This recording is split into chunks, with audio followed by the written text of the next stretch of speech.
లో తప్పక ఈ కార్యక్రమాలను చూసి వాక్యము చేత బలపరచబడుతున్న మీకు నా హృదయపూర్వకమైన వందనాలు.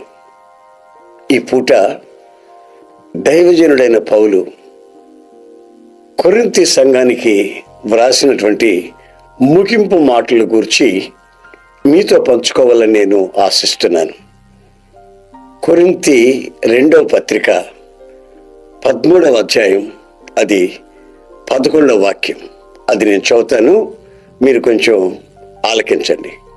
సహోదరులారా, సంతోషించుడి, సంపూర్ణులయుండుడి, ఆదరణ కలిగియుండుడి, ఏకమనసు గలవారయుండుడి, సమాధానముగా ఉండుడి.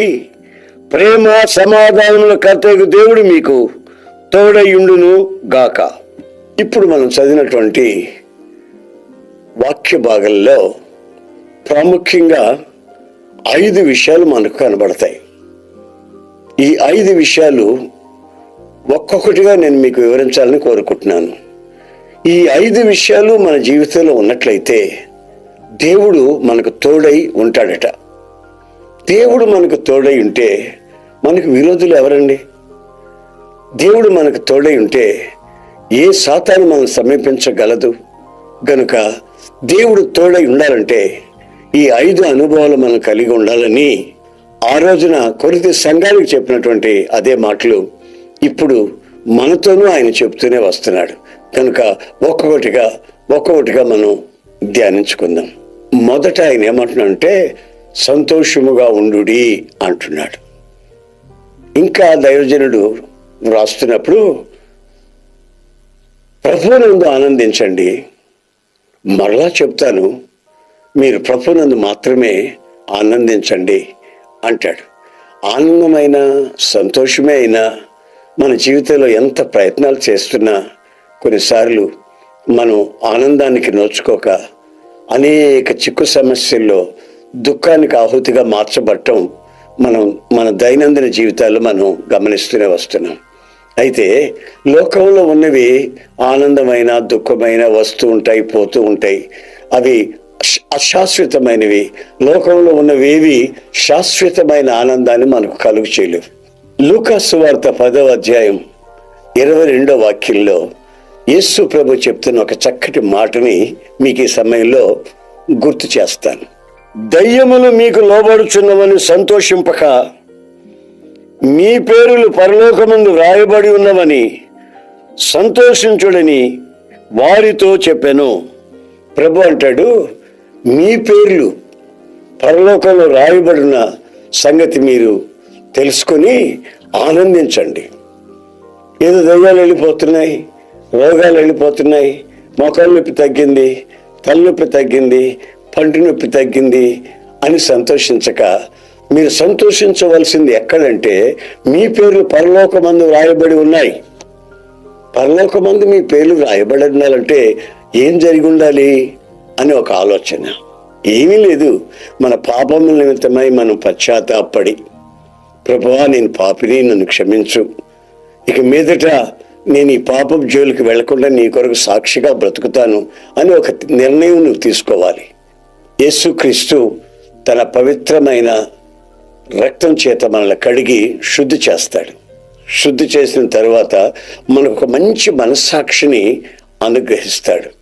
ఇక జీవితంలో పాపపు జోలికి వెళ్ళనివ్వకుండా మనల్ని కాపాడి కాచుటకు ఆయన శక్తిమంతుడు. మనల్ని మధ్యంతరంగా విడిచిపెట్టే దేవుడు కాదు.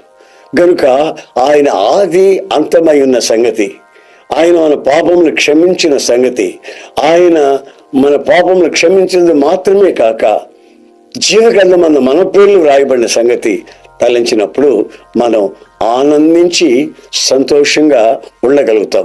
ఈ సంతోషం మన గుండెల్లో ఉండాలని, మనం అనుభవిస్తూ ఉండాలని దైవజనుడు మనల్ని హెచ్చరిస్తున్నాడు ఈ వాక్యము ద్వారా.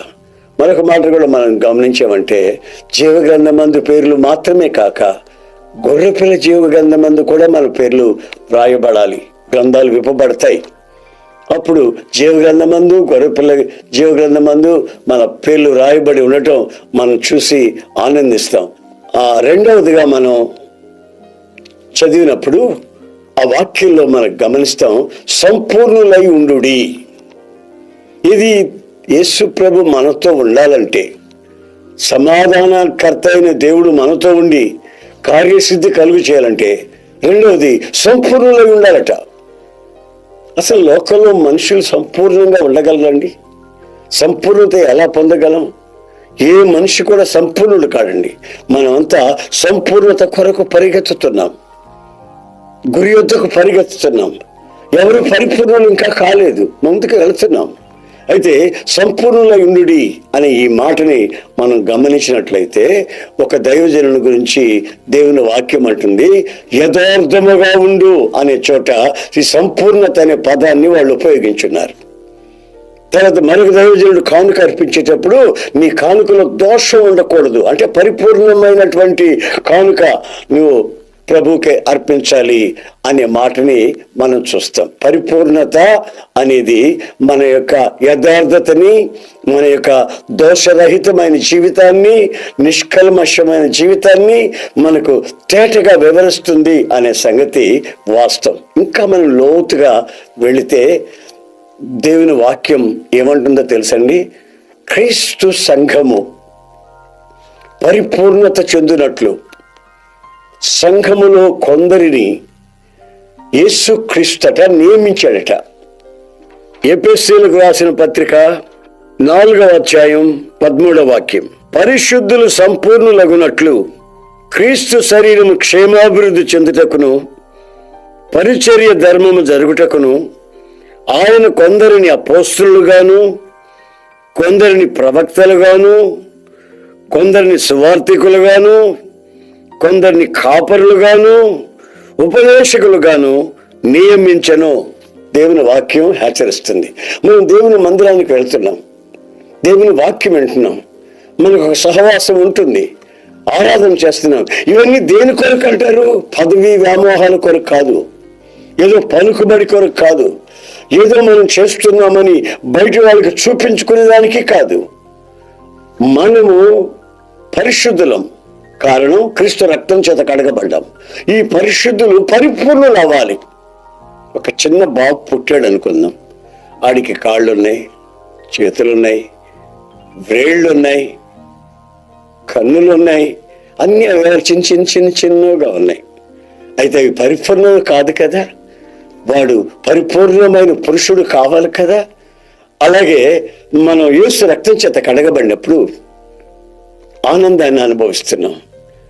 ఆ ఆనందం సంపూర్ణం కావాలి అనుకున్నప్పుడు ఈ యొక్క ఆధ్యాత్మికమైనటువంటి సహవాసంలో మనం ముందుకు వచ్చినప్పుడు, సంఘంలో నియమించబడినటువంటి ఆ యొక్క సేవా క్రమాలు, పద్ధతులు మనలో చేసినప్పుడు మనం పరిపూర్ణతలోనికి ముందుకు వస్తామనే సంగతి వాస్తవం.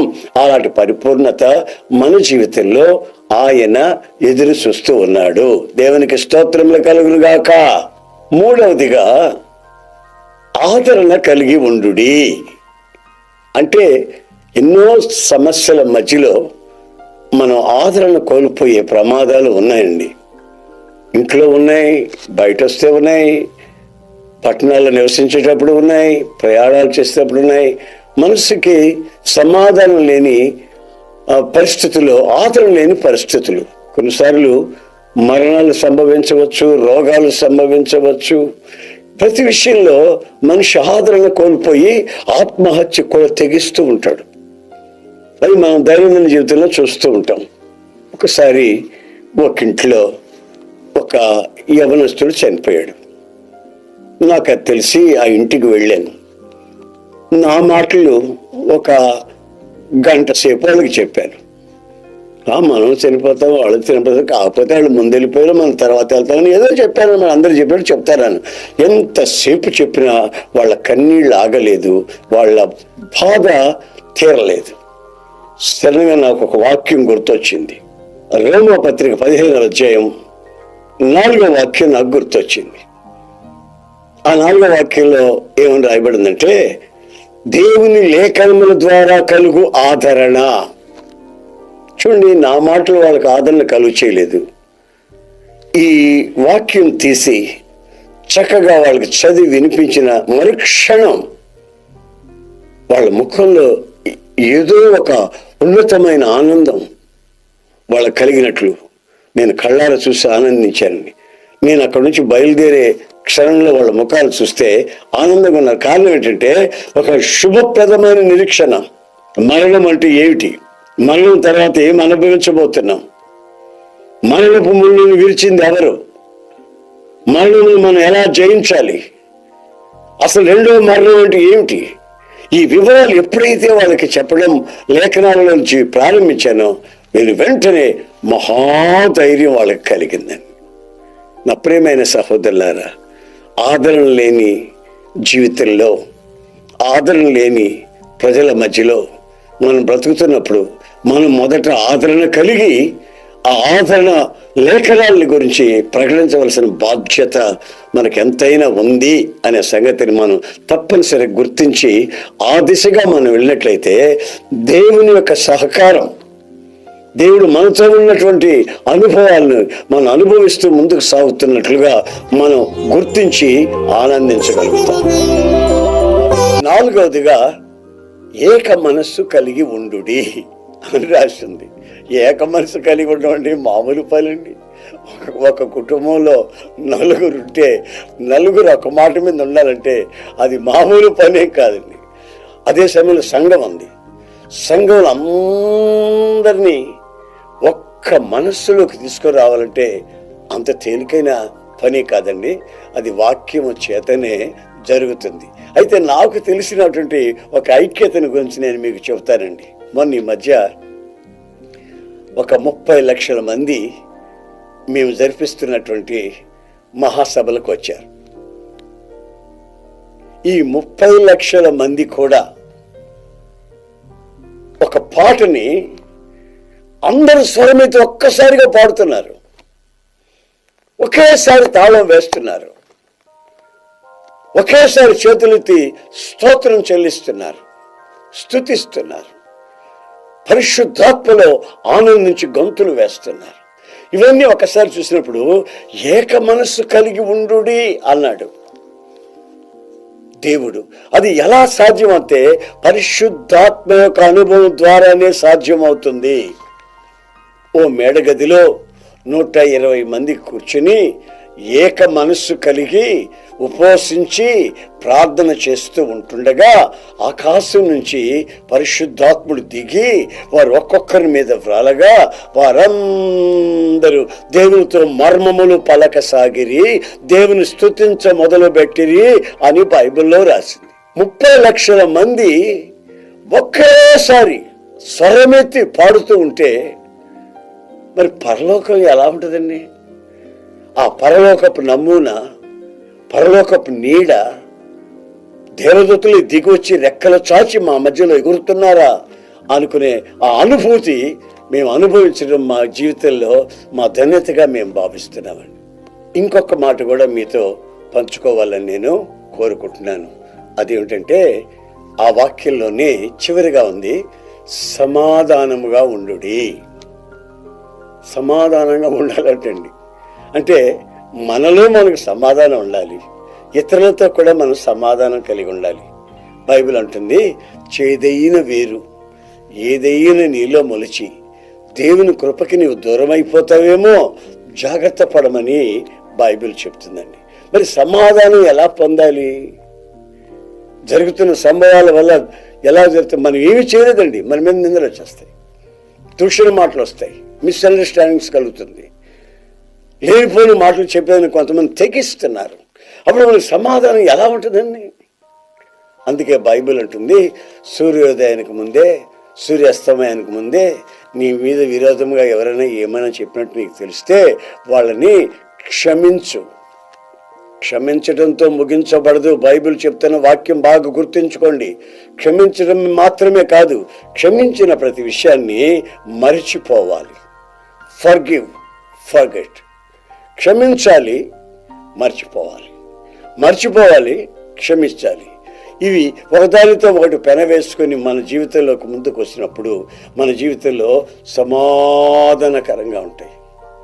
అలాగని చేసిన అప్పులను మర్చిపోతారేమో. చేసిన అప్పులు మర్చిపోకండి. ఎవరికి తీరా అప్పులు తీసుకున్న వాళ్ళకి ఇచ్చేయండి. కానీ మీరు మర్చిపోవాల్సింది ఏమిటంటే, మిమ్మల్ని ఎవరైనా ఏమైనా అని ఉంటే, నాకు తెలిసిన ఒక కుటుంబం ఉందండి.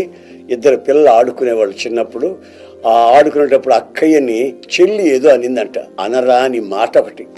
ఎప్పుడు 8 ఏళ్ల వయసు. అప్పుడు 2కి పెళ్ళిళ్ళు అయినాయి. 2కి పిల్లలు కూడా పుట్టారు. ఈమె పెళ్ళికి ఆమె వచ్చింది, ఆమె పెళ్ళికి ఏమి వచ్చింది. కానీ ఒకరితో ఒకరు మాట్లాడుకోరు, ఒక తల్లి బిడ్డలు. కారణం ఏంటంటే, చిన్నప్పుడు 8 ఏళ్ల వయసప్పుడు నా చెల్లి నన్ను ఒక అనరాని మాట అనింది. అది గుండెల్లోనే పెట్టుకొని తిరుగుతుంది. ఆమె నాతో అన్న మాట ఏంటంటే, అయ్యా నేను ప్రార్థనకు వస్తున్నాను, వెళ్తున్నాను, చిల్లర మరి సందా వేస్తున్నాను, అంతా బాగానే ఉంది, ఉపవాసం ఉంటున్నాను, వెళ్తున్నాను, అంతా బాగానే ఉంది, కానీ నాకు సమాధానం లేదు. సమాధానకర్త అయిన దేవుడు నీలో ఉండి నీ జీవితాన్ని పరిపూర్ణపరచాలనుకుంటే, నీవు ముందు ఎవరితోనైనా పేచి ఉంటే, సమస్యలుంటే, ద్వేషం ఉంటే, కలహం ఉంటే, వాళ్ళతో సమాధానపరచబడి వాళ్ళని క్షమించిన విషయాన్ని మర్చిపోయి ప్రభు కొరకు సాక్షిగా జీవించవలసిన అక్కర ఉంది. ఈ 5 అంశాలు నీ జీవితంలో ఎప్పుడైతే నువ్వు అనుభవిస్తూ ఉంటావో, అప్పుడు సమాధానకర్తైన దేవుడు నీలో నివసించి నిన్ను పరిశుద్ధపరిచి పరిపూర్ణపరిచి నిన్ను కొండ మీద కట్టబడిన పట్టణం వలె మార్చి 1000 ప్రజలకి సాక్షార్థమని నిలుపుతాడనే సంగతి వాస్తవం. అలాంటి ఒక తీర్మానం నువ్వు చేసుకున్నట్లయితే నీ జీవితం సుగమయం అవుతుంది, నీ కుటుంబం స్వర్గసీమగా మార్చబడుతుంది. ఆ దిశగా నేను మీ కొరకు ఒక చిన్న ప్రార్థన చేయాలనుకుంటున్నాను. దయచేసి తల వంచండి, కళ్ళు మూయండి. ప్రేమగల తండ్రి, ప్రభువానికి స్తోత్రం చెల్లిస్తున్నాను. మీరు మాతో ఉండినట్లు మా జీవితంలో ఉండవలసినవి ఏమిటో క్షుణ్ణంగా మీరు మాతో చెప్పినందుకై స్తోత్రము చెల్లిస్తున్నాను. ఆయన ఈ వాక్యం ప్రతి గుండెల్లో దాచబడినట్లు, లేఖనముల ద్వారా కలిగే ఆదరణ ప్రతి ఒక్కరూ పొందినట్లు, ఆత్మతో నిన్ను ఆరాధించి ఏక మనస్సు కలిగి నీకు సాక్షిగా జీవించడానికి సహాయం చేయమని వేడుకుంటున్నాను. ప్రతి కుటుంబంలోనూ కన్నీటి నుంచి విడిపించి, అనారోగ్యం నుంచి విడిపించి, పిల్లలు బల్ల చుట్టూ ఒలి వాళ్ళ మొక్కలై ఆశీర్వదించబడినట్లు మీరే కార్యసిద్ధి మీరు కలుగు చేసి మీ దివ్యనామానికి మహిమ తెచ్చుకోమని, ఘనత, మహిమ, ప్రభావము మీరు మాత్రమే పొందుకోమని నజరేయుడైన యేసు నామములో అడుగుచున్నాను తండ్రి. ఆమేన్, ఆమేన్.